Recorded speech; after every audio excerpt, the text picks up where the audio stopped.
punya. Ila hadratin Nabi Mustafa Muhammadin sallallahu alaihi wasallam. Alhamdulillahi lahumul Fatihah. Bismillahirrahmanirrahim. Alhamdulillahirabbil alamin. Arrahmanirrahim. Maliki yaumiddin. Iyyaka na'budu wa iyyaka nasta'in. Ihdinas siratal mustaqim. Shiratal ladzina an'amta 'alaihim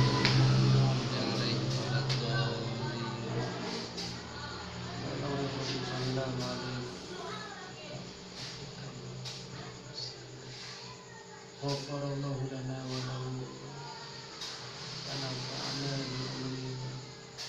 Alhamdulillahi lahul Fatihah. A'udzu billahi minasyaitonir rajim. Bismillahirrahmanirrahim. Alhamdulillahi rabbil alamin. Arrahmanir rahim. Maliki yaumiddin. Iyyaka na'budu wa iyyaka nasta'in. Ihdinas siratal mustaqim.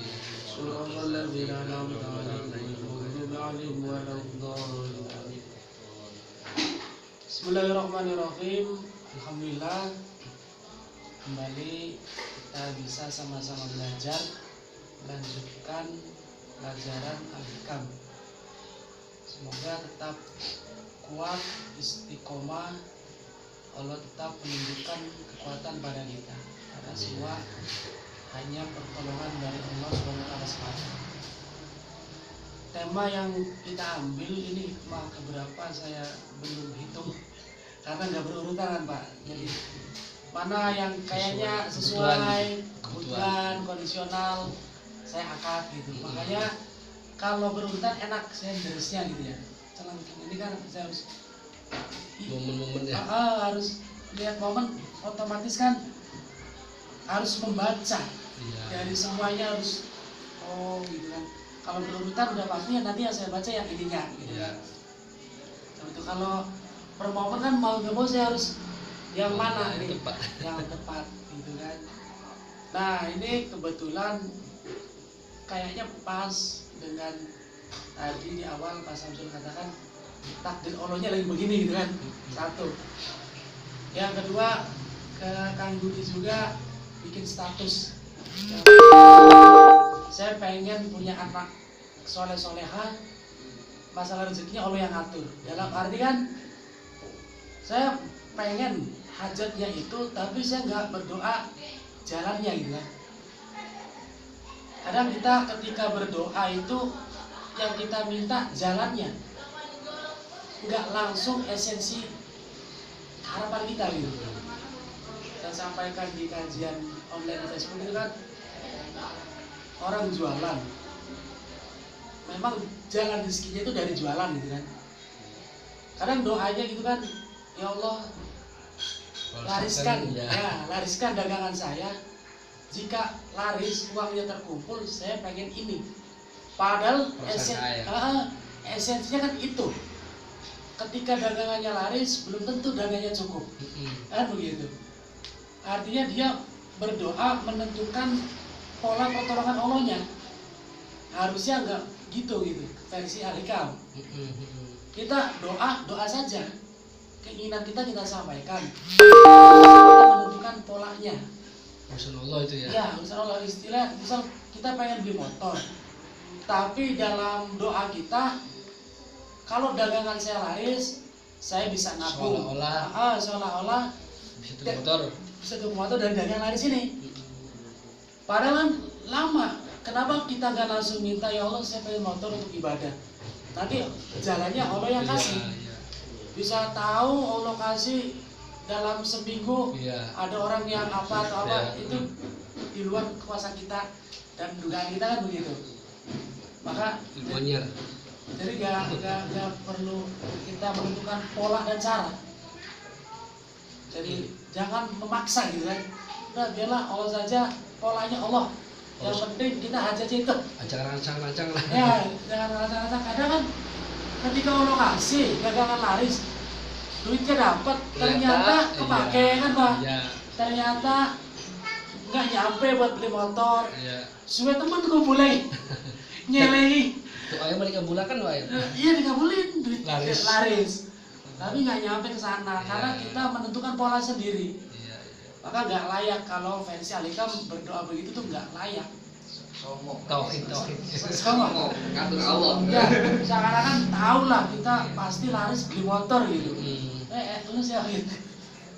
Lu siapa kata Allahnya gitu. Nah itu. Maka saya ketika baca status kami ini kok pas gitu. Nah makanya saya komen dalam banget gitu.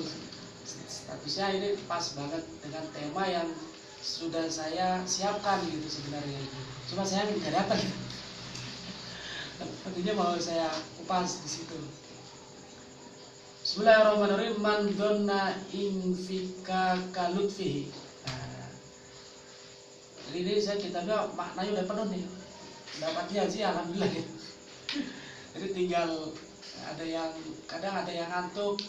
Nanti saya buka kamus gitu ya. Tolakkan di situ.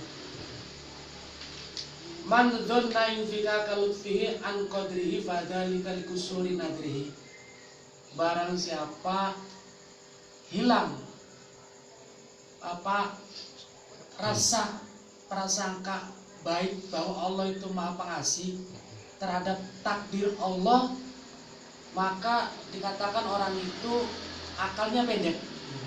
Artinya gini, ketika orang diberikan susah, ya saya sendiri perjalanan hidup belum pernah diuji oleh Allah sampai ibaratnya sampai tertekan banget nih.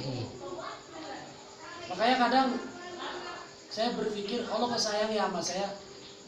Tapi kalau melihat kajian Al-Hikam malah takut jangan-jangan Allah malah gak sayang sama saya. Ini istidraj gitu kan. Jadi malah takut kok saya hidup lah masalah. Datar normal, kalau pernah ada masalah sedikit geleong. Ada jalan keluar. Ada jalan keluar, buru-buru Allah tarik. Ketika saya terjatuh mau dalam gitu, contoh dalam kemaksiatan baru nyenggol setitik, kok langsung tangi Allah ingatin gitu. Sempat GR, Allah ini sayang berarti nggak membiarkan saya sampai terjatuh dalam. Tapi takut juga gitu. Atau dari segi ekonomi belum sampai yang makanya belum pernah merasakan posisi jatuh banget sehingga menimbulkan rasa keburuk sehingga pada Allah. Kadang ada orang ketika benar-benar bertubi-tubi nggak selesai muncul rasa pada Allah itu kok Allah nggak sayang gitu kan. Sakit aja yang gampang gitu, kayak ekonomi sakit yang nggak sembuh gitu, kadang membuat orang putus asa. Kita mungkin belum pernah merasakan sakit yang nggak sembuh sehingga kita memandangnya, karena kawan kan sering lah ketemu pasien rukyah yang sakitnya gimana gitu ya. Ketika kita berempati di posisi itu pasti kita akan merasakan gimana ya kalau saya yang di posisi itu tahunan nggak sembuh-sembuh, apa saya mampu gitu kan. Kalau kita benar-benar empati dalam ke situ, kita akan merasakan gitu kan. Nah kalau saya pribadi, kita teman-teman ya, saya pribadi belum pernah kayak bab sakit ini yang sampai benar-benar down, nggak sembuh-sembuh gitu. Nah ketika ketemu yang nggak sembuh-sembuh ini kan benar-benar ujian imanan gitu kan. Apakah dia lari ke syirik? Kita kadang perutnya enak banget ngomong ya, Bu, yang penting jangan jatuh ke syirik gitu. Kadang orang ketika benar-benar lelep ya. Iya, benar-benar di posisi itu, benar-benar gimana gitu kan. Maksudnya gini, ketika ada santri saya gitu Pak, yang gejala COVID itu rasa tenang saya hilang gitu. Lep, langsung saya cari, pengen melakukan tes gitu. Ini kan istilahnya, saya baru segitu sudah langsung ada kepanikan tersendiri, ada kekhawatiran tersendiri. Lah bagaimana kalau yang benar-benar diuji dengan COVID beneran? Iya. Bagaimana perasaan keluarganya gitu kan? Gimana rasa paniknya? Gimana? Istilahnya teori itu gampang. Akhirnya di situ saya berkesimpulan. Teori itu gampang. Amal itu luar biasa susah. Aplikasi itu benar-benar Masya Allah gitu kan. Dari ujian sakit kita bahas tentang sakit. Maka ketika kita memberikan sebuah teori, alangkah baiknya teori itu kita memposisikan di dalam Seharian. ya, dan di dalam teori itu. Jika seandainya kita berada di dalam teori posisi itu seperti apa? Ya. Maka disitulah akan timbul kelembutan dalam dakwah gitu kan, kelembutan dalam kita menyampaikan. Enggak, pokoknya gak boleh Pak, itu sir gimana pun caranya Bapak harus. Nah, karena kita belum merasakan. Ketika kita bisa merasakan, kita menyampaikan akan penuh dengan hati. Tujuannya tetap, tapi caranya ya akan ada perubahan gitu. Seperti itu. Nah, kembali lagi ketika seseorang diberikan takdir yang enggak sesuai harapan, kemudian dia berpikir Allah ini enggak lembut, Allah ini enggak sayang, maka dikatakan likusuri nadrihi, maka dikatakan akalnya pendek, angan-angannya pendek, dan hatinya pun pendek, terlepas dari keimanan kita. Dan dimaksud kusur nadri fi adami ru'yatil lutfi, terhadap tidak adanya Allah ini maha belas asih di dalam takdirnya. Padahal segala takdir yang Allah berikan, kita semua paham, kawan-kawan paham, itu yang terbaik gitu kan.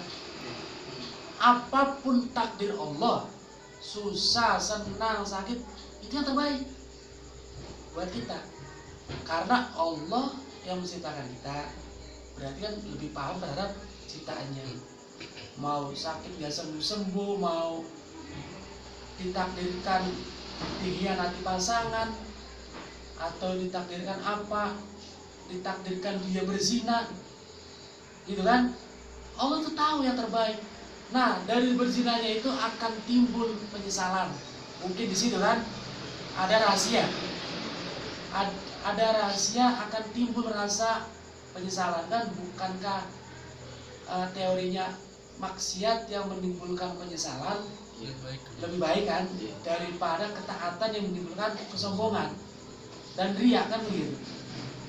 Maka ketika ada orang, kan ada atas takdir Allah juga kan, orang terjatuh dalam lubang kemaksiatan. Nah, kita gak pernah tahu kapan ternyata minggu depan, bulan depan, esok, atau menjelang ujung hayat dia benar-benar meninggal dalam keadaan taubatan nasuha. Gak pernah tahu. Tapi orang yang taat ternyata dalam ketaatannya itu sombong terus. Balik. Wah, gitu kan? Kita gak pernah tahu. Artinya segala yang Allah takdirkan itu pasti yang terbaik. Maka di sini keterangannya kan, pandai-pandailah membaca hikmah. Wakilatul snudon, dan innama huwa min dhafil yakin. Orang yang berprasangka buruk terhadap takdir Allah itu termasuk min dhafil yakin. Orang yang keyakinan imannya lemah, keyakinannya itu lemah. Wakilatul husnudon, sedikit husnudonnya terhadap takdir Allah. Sedangkan Allah itu al-hakim, ya kan? Allah itu bijaksana, Allah itu mengerti. Enggak mungkin apa yang Allah takdirkan walaupun pahit, walaupun jadi ahli maksiat itu, enggak mungkin itu buruk. Pasti baik, pasti ada kebijaksanaan, ada hikmah. Walau kamula nadzurul abdi, jika akal orang itu sempurna, wa qawiyu basarihi, dan kuat pandangannya, liru'yil qadar, melihat qadar itu bahwa fidalik dia akan melihat minal fawaid, akan melihat banyak sekali faedah, wal masori, dan kemaslahatan. Dari yang menarik dari teori ini dikisahkan kama ru'yan ba'di sholihin, mereka yang arif billah. Kita sering mendengarkan arif billah gitu, orang yang mengenal Allah, betul-betul mengenal Allah. Ketika sakit mereka nggak akan berdoa minta sembuh. Qala laqad maritu mardotan ababtu. Ketika mereka sakit, mereka akan cinta. Justru dengan sakit itu mereka lebih mengingat Allah, kan begitu. Makanya Pak Samsul kan waktu awal saya belajar ruqyah, saya konsultasi, Pak, ini kok pasiennya bilang di ruqyah gak sembuh-sembuh gitu kan. Nah, sampaikan saja ke pasiennya, mau sehat, mau sakit, yang penting dekat dengan Allah. Walaupun kadang pasien kan tidak terima, pengennya sembuh kan begitu. Main waras. Iya. Nah, di sini kita ketemu gitu kan. Dan di sini kisahkan tentang Imran bin Husain. Bahwa Imran bin Husain ini oleh Allah ditakdirkan sakit salasina sanatan, 30 tahun la yaqumu wa la yaqumu. Dia nggak bisa duduk dan nggak bisa berdiri. Selama 30 tahun Imran bin Husain ini dodok beli bisa, nggak beli bisa. Berarti ngaplang-ngaplang. 30 tahun. 30 tahun.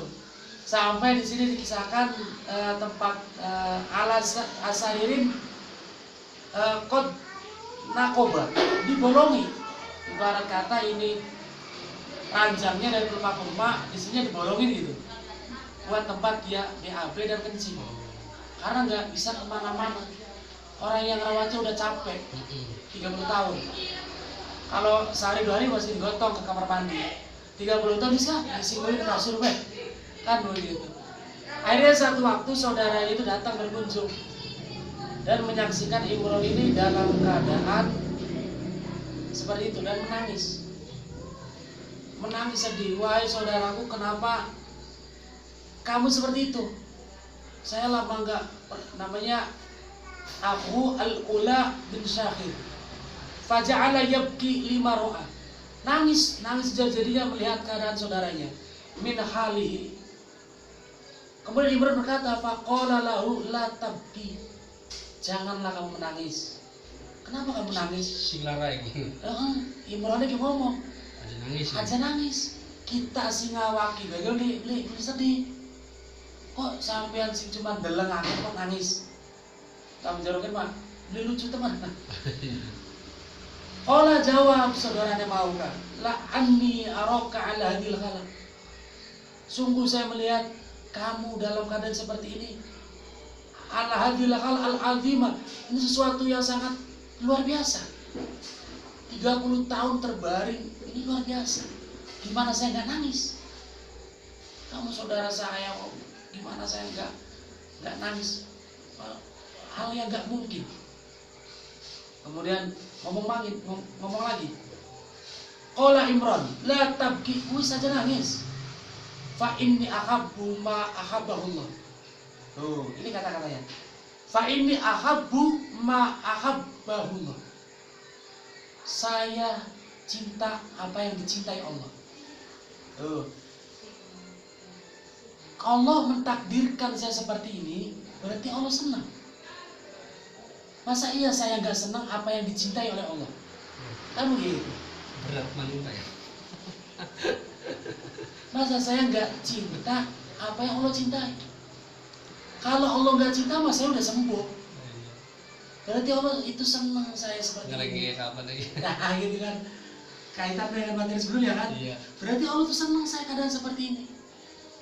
Masa saya sebagai hambanya nggak cinta, ini suul adab.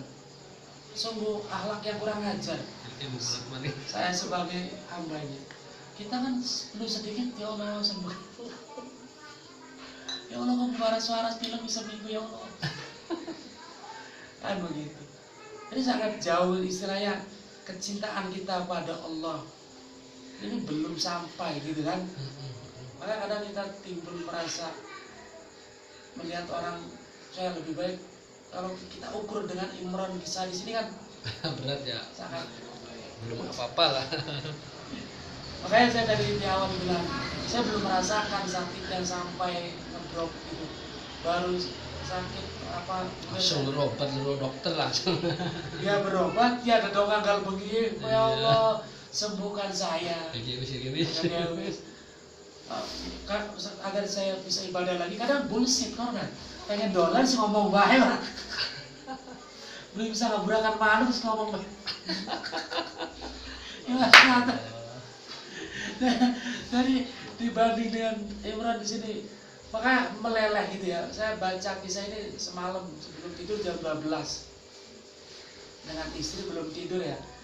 Kalau istri lagi kerjaan kantor masih di karena ada tawaran. Kalau biasanya subhanallah ya tahadus bin nikmah, istri kalau ada tawaran dari bank itu dia tolak. Ini tawaran dari BMT, Baitul Mal gitu kan. Itu pun melalui pengkajian yang sangat rumit, pengkajian yang mendalam apakah ada unsur riba atau tidak di dalamnya gitu kan. Kalau dari BRI itu istri BPR ditolak, ini dari BMT. Makanya dia buka lagi itu buku-buku notaris syariahnya. Yang semalam istri baca itu tentang notaris syariah gitu kan, dibaca lagi tentang akad-akad akad syariah. Nah, saya baca kisah ini kemudian kita ngobrol, saya sampaikan. Jadi ada kesalahan dalam saya itu banyak. Nah, ketika saya kajian hikam ini banyak istri itu dari materi saya itu nggak tahu. Kadang orang yang terdekat malah nggak sampai gitu. Saya sibuk dengan santri, semua kitab saya sampaikan, istri sibuk di atas. Akhirnya materi dari ini nggak tahu. Bila istri nanya saya udah capek gitu kan. Akhirnya banyak ilmu yang nggak tertransfer ke istri. Akhirnya semalam saya, ayo kita ngobrol dulu. Nah, bahasa kisah ini saling berpandangan gitu ya. Dalam arti ya Allah gitu kan, belum apa-apa kita sudah buru-buru kita diselesaikan, nggak coba ikhlas dulu gitu. Ketika Allah uji kok ya udah ikhlas dulu baru nantilah memintanya gitu. Kita nikmati dulu gitu kan. Ini baru sehari 2 hari udah minta cepat diselesaikan gitu kan. Nah, baik, kembali pada Imran tadi. Fa inni akhafu ma akhaballahu ta'ala ilayya. Saya mencintai apa yang Allah cintai dari diri saya. Summa qala uhdithuka bi syai'in la'alla Allah ta'ala yanfa'uka bi. Ternyata ada satu hal yang Imran ini sembunyikan dari saudaranya ini, bahwa ternyata Imran ini merasakan dalam sakitnya ini benar-benar dekat dengan Allah, dan annal malaikata azuruni, dan malaikat ini ternyata dari ketabahan Imran, keikhlasan Imran berkunjung pada Imran. Malaikat mengunjungi Imran atas kesolehannya, dan ini yang tidak Imran ceritakan kepada saudaranya. Nah, dari kedekatan. Baik, itu teori tentang keikhlasan kita dalam menerima takdir dari Allah. Kata-katanya simpel dan Imran ini, cintailah apa yang Allah cintai dalam diri kita. Insya Allah simpel ini akan jadi motivasi untuk kita tidak buru-buru mengeluh gitu kan Pak. Tidak buru-buru minta solusi. Yuk belajar ikhlas dulu, nerima dulu. Allah sudah persiapkan gitu kan. Karomah nih ditolak malaikat berat gitu Ya karena kan nggak belajar. Iya. Tadi ada nih kita di sini kalau pertemuan di depan kita bahas tentang karomah agar kita punya dasar membahas karomah gitu kan. Kadang kan kalangan ya mohon maaf ya nggak sepaham dengan kita. Ketika kita bicara tentang karomah, bahwa karomah itu nggak kita pelajari, kadang mereka suka menanyakan dalil, baik dari hadis, dari Quran ataupun dari kitab-kitabnya. Nah, insya Allah kita bahas komplit minggu depan tentang karomah dari Al-Hikam. Karena di Al-Hikam ini kan sebenarnya Al-Hikam ini adalah kitab untuk para salih. Apa salih itu? Orang yang berjalan menuju Allah dalam jalan kewalian. Makanya kan materinya berat-berat gitu kan.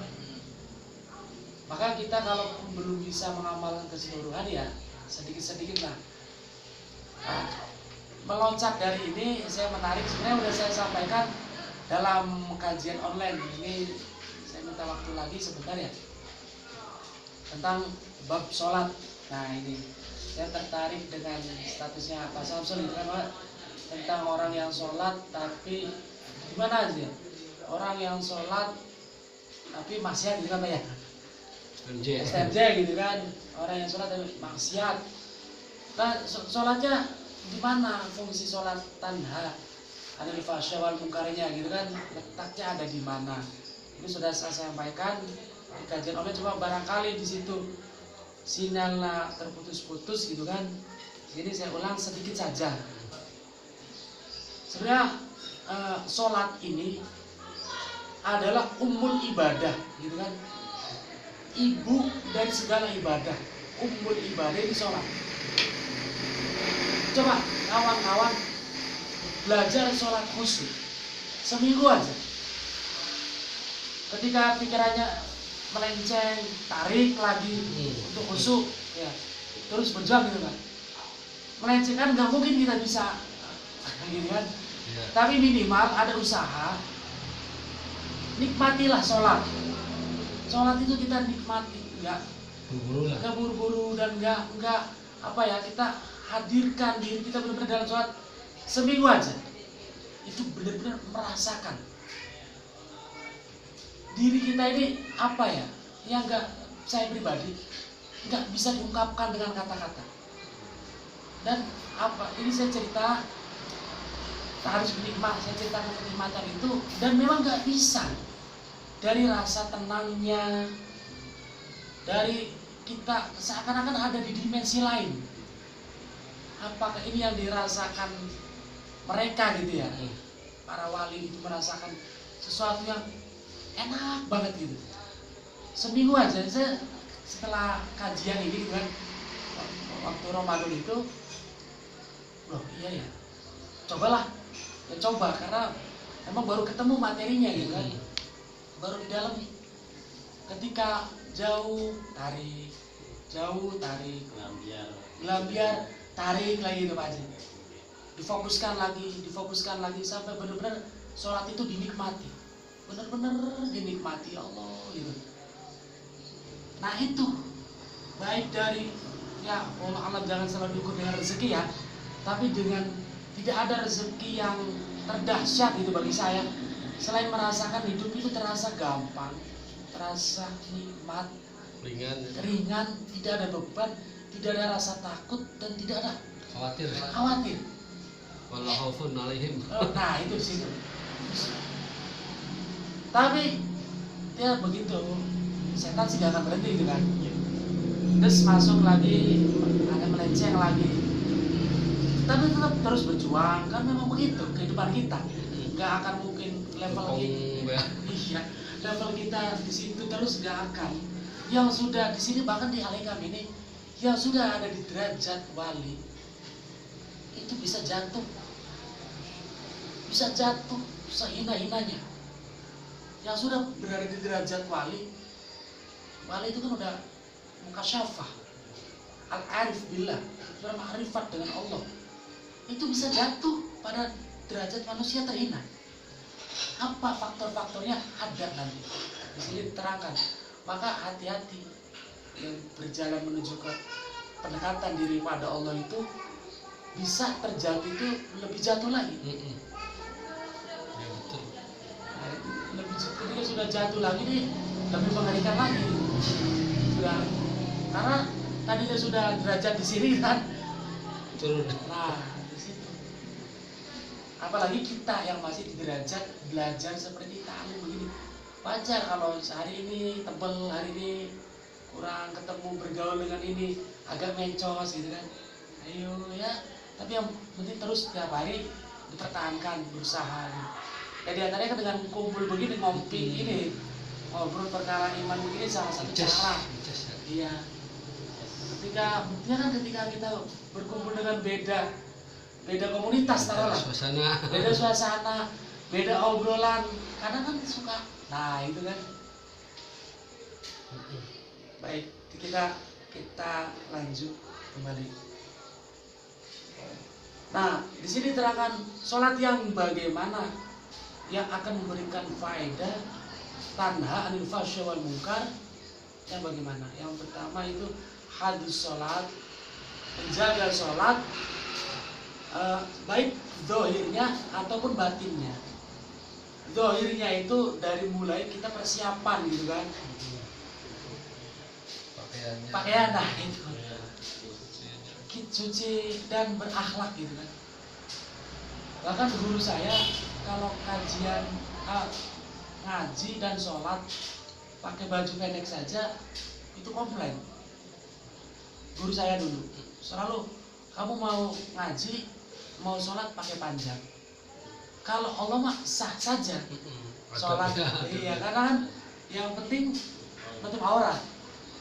Lah kamu mau berangkat sekolah sebegitu rapinya gitu kan, sebegitu taat peraturan, ini mau menghadap Allah ala kadanya kan begitu. Kemudian kayak wudhu itu dibahas oleh UAS kan begitu. Gimana wudhu telanjang gitu? Ya boleh. Secara fikih wudhu telanjang itu boleh, sah gitu. Tapi kan adabnya wudhu itu satu jalan menuju Allah, menuju ibadah. Masa iya gitu kan? Samanya dengan kita sholat, alangkah baiknya kita pakai pakaian yang terbaik gitu kan. Kadang kita sholat pakai kaos gitu kan kalau di rumah. Jumatan saja mungkin pakai koko gitu. Kalau di rumah sarung dan kaos oblong gak pakai kopi yang lagi kan. Alangkah baiknya kita perbaiki ya. Iya. Disitulah sholat, menjaga sholat dohiron di situ kan. Pakainya yang terbaik, pakai parfum. Saya tidur aja waktu di pondok sih pakai parfum. Sekarang banyak berubah. Setelah saya berangkat di Saudi banyak perubahan gitu kan. Karena di Saudi kan lingkungan asrama beda-beda gitu. Karakter gitu. Iya, karakter ada India, Pakistan gitu kan. Beda-beda karakter. Jadi akhirnya banyak stigma, banyak yang berubah. Kalau dulu pasti wudhu, sholat, baca Quran, minyak wangi. Walaupun tidur, nikmat banget tidurnya. Itu tidur, gimana kalau sholat gitu kan? Nah, yuk kita sama belajar dari sholat ini, pakaiannya yang terbaik ya seperti inilah. Kita pakaian yang terbaik, auratnya tertutup, bukan hanya tertutup tapi akhlaknya. Lengan panjang. Iya, lengan panjang, jangan pakai kaos, gitu kan. Terus gunakan minyak wangi. Itu dari zahirnya. Kemudian kalau bisa gitu kan, kalaupun sholat sendirian, ini ada di Riyadhus Shalihin itu kan, jangan sholat di kamar tidur, di tempat kita tidur. Jadi kalau bisa di rumah ada tempat khusus sholat gitu kan, ada musola khusus. Kalaupun belum ada, yang penting jangan di kamar tidur. Itu di Riyadhus Shalihin ada gitu. Itu kurang bertata krama, kurang beradab kepada Allah. Misalkan nggak ada musolanya ya ruang tamu lah atau ruang apa, yang penting jangan tempat tidur. Itu ada tata kramanya.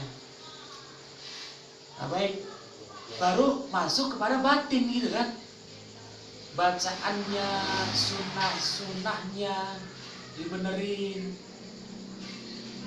baca Fatihahnya yang landai. Lantas kalau terawih kencang nggak berefek apa gitu kan. Terawih yang cepat gitu kan. Setelah terawih kayaknya nggak ada rasa yang berbeda. Orang ngecas. Iya, bagi saya gitu mah. Ketika saya terawih yang cepat, nggak ada rasa yang berbeda selesai terawihnya gitu. Nggak ada sesuatu yang nyes gitu ya. Seperti itu. Tapi ketika yang ada hanya itu karena melepas lelah gitu kan. Nah gitu. Nak beban berarti. Iya. Nah setelah syarat rukunnya, kemudian masuk ke dalam esensinya gitu kan. Karena di dalam sholat itu tempat kita memuji Allah, tempat kita meminta pada Allah, semua ada di dalam sholat itu. Maka kalau sholatnya itu sudah benar sebenar-benarnya, kehidupan itu ya benar. Selama ini kan perbaiki sholatmu, olahraga hidupmu itu bahasa umum. Memperbaiki itu seperti apa? Apakah sebatas tepat waktu? Apakah sebatas seperti apa? Kalau di Al-Hikam penjabarannya seperti itu. Menurut Ibnu Athaillah, detailnya seperti itu. Itu benar-benar ketika saya terapkan seminggu itu udah kerasa banget. Dan apa pertolongan min haitsu la yahtasib itu masya Allah. Tapi kembali lagi, takut itu muncul istidraj atau benar. Maka diiringi minta ampunan, nah ini kan begitu. Bisa ada ilmu ya penting. Ya, di situ lah penerapan kehati-hatian ya. Iya, khauf dan roja. Oh benar, khauf dan roja harus balance, diterapkan bareng itu. Oh benar, agar kita nggak GR dan nggak minder gitu. GR, kita deket dengan lo GR. Anak remeh lah. Iya. Harus ngegas ya ngerem. Rem, harus jatuh ya. Ngegas. Nah di situ. Allah alam bisawab. Nanti kita disambung dengan materi diskusi.